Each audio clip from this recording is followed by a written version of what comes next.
Welcome to our channel Sushmita Sumit blog.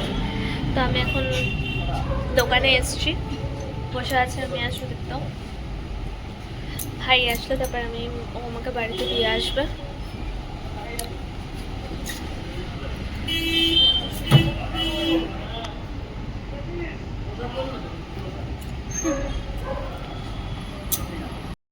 আমি এখন দোকান থেকে বাড়িতে চলে এসেছি। বাড়িতে এসে মা বাবাদের খাওয়ার অর্ডার করে দিয়েছিল সুদীপ্ত, ধোসা। তো ওরা খেয়ে দিয়ে এখন শুয়ে পড়েছে। আর সুদীপ্ত পিৎজা অর্ডার করবে, ভাই আমি আর সুদীপ্ত খাবো। তো ওরা আসলে তারপরেই খাবো। ওরা এখন দোকান টোকান বন্ধ করে তারপর আসবে, একটু লেট হবে ওদের আসতে বাড়িতে।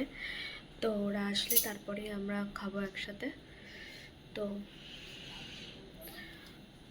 এখন বাজে 11:15, এখনো পর্যন্ত ওরা আসেনি। আমরা ওয়েট করছি ওরা কখন আসবে। ওরা আসলে তারপর একসাথে খাবো। আমি ভাই আর সুদীপ্ত একসাথে খাবো। বাবা মা খেয়ে দিয়ে শুয়ে পড়েছে।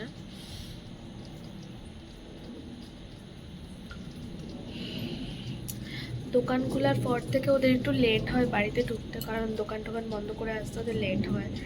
তো ওর জন্যই এখন লেট হয়ে যাচ্ছে। কালকে স্যাটারডে আছে, সুদীপ্তর ছুটি। তো কালকে খাট লাগাতেও আসবে। মা বাবার খাটটা লাগানো হবে আর ভাইয়ের খাটটা লাগানো হবে, আমাদেরটা পরে লাগানো হবে। এখন ওদের খাটটা আগে লাগিয়ে নিক, তারপর ওদেরটা কমপ্লিট হয়ে গেলে তারপর আমাদেরটা লাগানো হবে। কথা বলা হয়েছে হয়তো সানডেতে আসতে পারে খাট লাগাতে আমাদের খাটটা।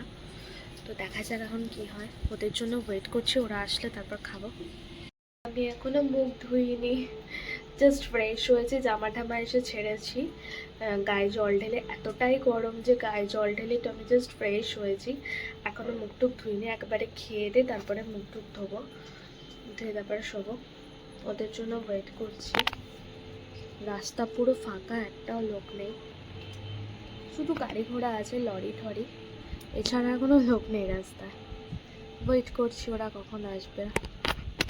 অ্যাকচুয়ালি কি হয় না, এখানে 10টার মধ্যে গেট বন্ধ হয়ে যায়।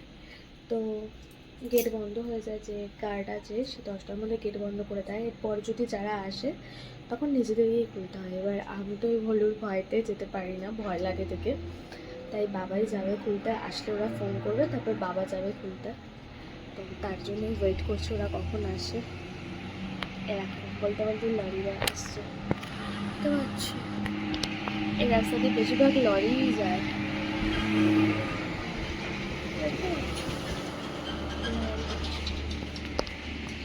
তো দেখি ওরা কখন আসে, আসলে তারপর খাবো। রাস্তায় দেখো একটাও গাড়ি ঘোড়া নেই, শুধুমাত্র লরি ছাড়া। কিছু গাড়ি আছে জোম্যাটো, এছাড়া আর রাস্তাঘাট একদম দেখো ফাঁকা, পুরো পুরো ফাঁকা, একটাও লোক নেই। দেখো হয়তো রাত্রিবেলা কুকুরকে বিস্কুট খাওয়াচ্ছ। কটা বাজে সত্যি, এখন তুমি বাড়িতে আসলে 12:30 বাজতে যায়। এখনো পর্যন্ত আমরা রাতের ডিনার করিনি। ও অকারণে চিল্লাচ্ছে, কোথায় গেল, কই গেল? দেখি বিস্কুট খেলো না, যখন চলে যাবো তখন ও একমাত্র বিস্কুটটা খাবে, এখনও খাবে না।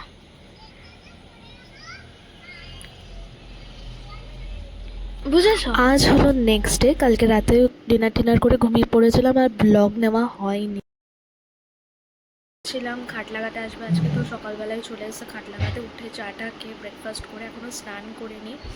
মা কাজ করছে, আমিও বাসন টাসনগুলো মেজে দিয়ে আসলাম। সুদীপ্ত ভাই আর বাবা মিলে ওনার সাথে সাথে কাজ করছে।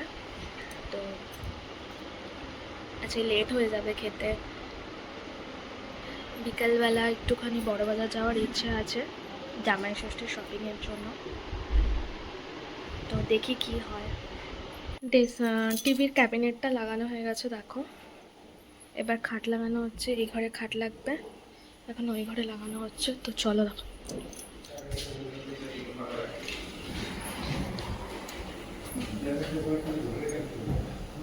চলো।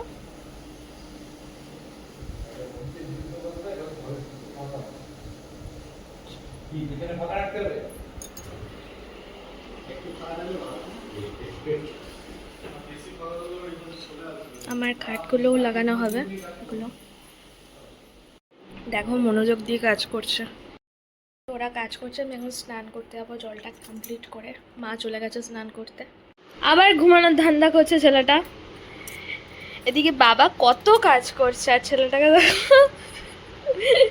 ওট ওট শুই তো ওঠ, ওঠ, 12 বাজে যাবো, তাড়াতাড়ি ওঠ। যাবি না তো জামাই? তো এখন স্নান টান করে খাওয়া দাওয়া হয়ে গেছে, শুধু রেস্ট নিচ্ছে। আমি বসে আছি আর ওদিকে খাট লাগানো চলছে এখনও, একটাই বাকি খাট লাগানো, তারপর হয়ে যাবে। আর এই যে কখন বড় বাজার যাবে ভগবানই জানে, দেখা যাক কখন নিয়ে যায়। এর ব্লগটা এন্ড করা হয়নি, ভালো লাগলে লাইক কমেন্ট শেয়ার সাবস্ক্রাইব করো। Bye bye.